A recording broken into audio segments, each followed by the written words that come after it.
सिर्फ महिलाओं का होता है, मर्दों का रेप नहीं होता क्या? होता है सर, आप हंस रहे हैं, होता है। आपकी हंसी इस बात का इकरार है कि आप जानते हैं किसका हुआ है। कार्ल मार्क्स ने कहा था sir, history repeats itself first as a tragedy, second as a farce. याद रखिए, जिंदगियां बर्बाद करने का काम आप कर रहे हैं और सबसे बड़ा इसका नुकसान होगा। आप चेक रिपब्लिक में निखिल गुप्ता बैठा है, लेके आओ ना उसको। कुलभूषण यादव पाकिस्तान में बैठा है, लेके आओ ना। कतर में हमारे फौजी बैठे, लेके आओ ना उनको।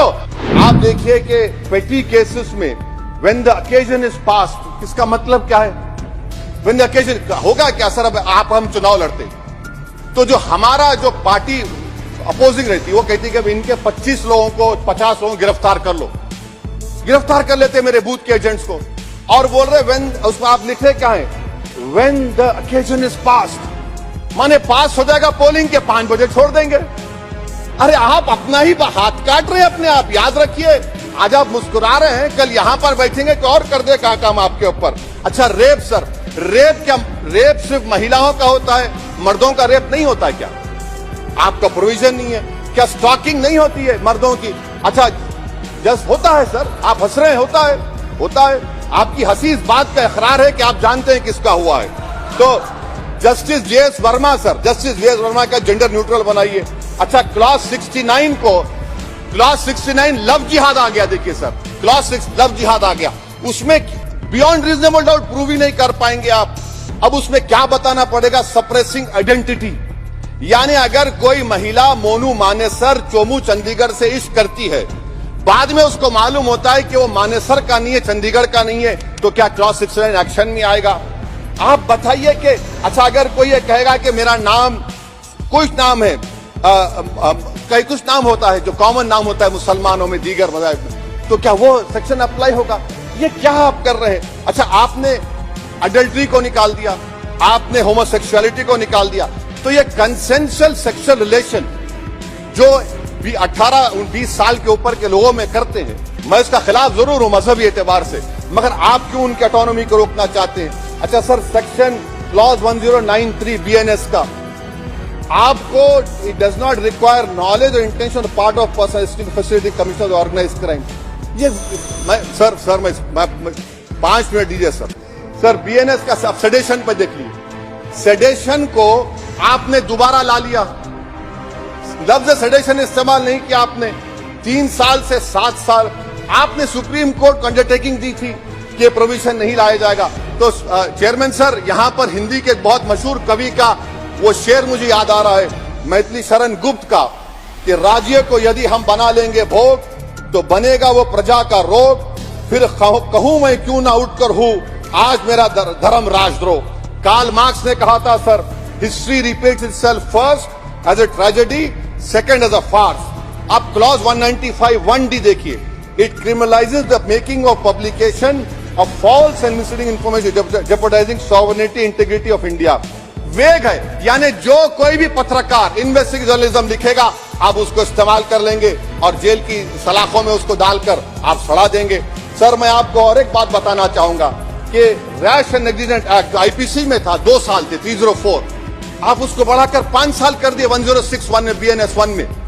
और rash and negligent driving 304 IPC में था 2 साल की सजा, आपने 10 साल कर दिया। ये क्रिमिनल ज्यूरिस्प्रूडेंस का हिस्सा नहीं है। अच्छा, क्रिमिनल ऑर्गेनाइजेशन उत्तर प्रदेश में यूपी गैंगस्टर एक्ट में एक चार्जशीट में गैंगस्टर एक्ट लगता।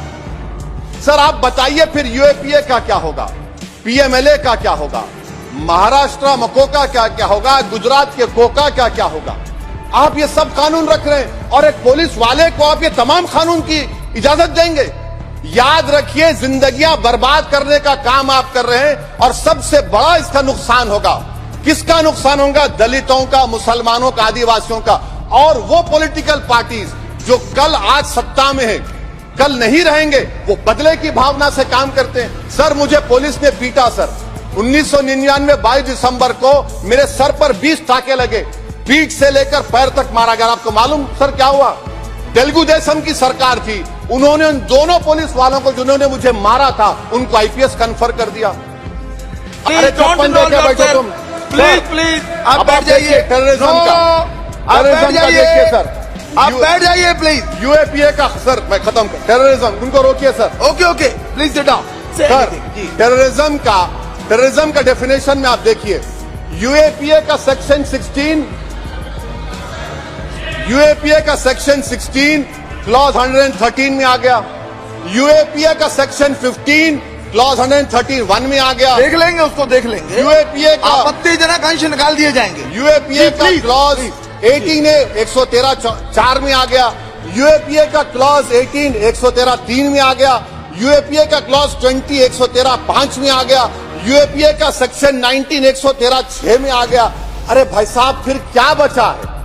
आप यूएपीए से, मकोका से, गुजरात कोका से, पीएमएलए सब ला लिए।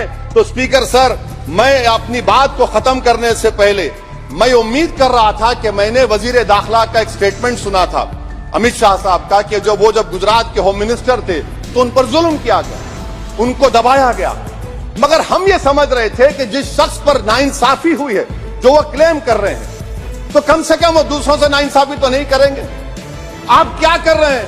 अरे ऐसे हजारों लोग हैं जिन पर जुल्म हो रहा है, ना उनके पास दलील है, ना उनके पास वकील है, ना उनके पास आजादी है। तो ये तीन सर मैं आखिर एक लव ये तीनों कवानीन हमारे मुल्क की जमहूरियत के लिए, इन गरीब तबकात के लिए नुकसानदेह साबित होगा। और ये सरकार को मैं चार्ज दे रहा हूं, आप चेक रिपब्लिक में निखिल गुप्ता बैठा है, लेके आओ ना उसको। कुलभूषण यादव पाकिस्तान में बैठा है, लेके आओ ना।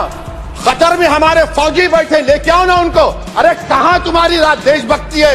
अरे निखिल गुप्ता को लाओ, इस कानून में इस्तेमाल करो। मगर वो नहीं बोलेंगे। मैं इस कानून के मुखालिफत में खड़ा हूं जो भारत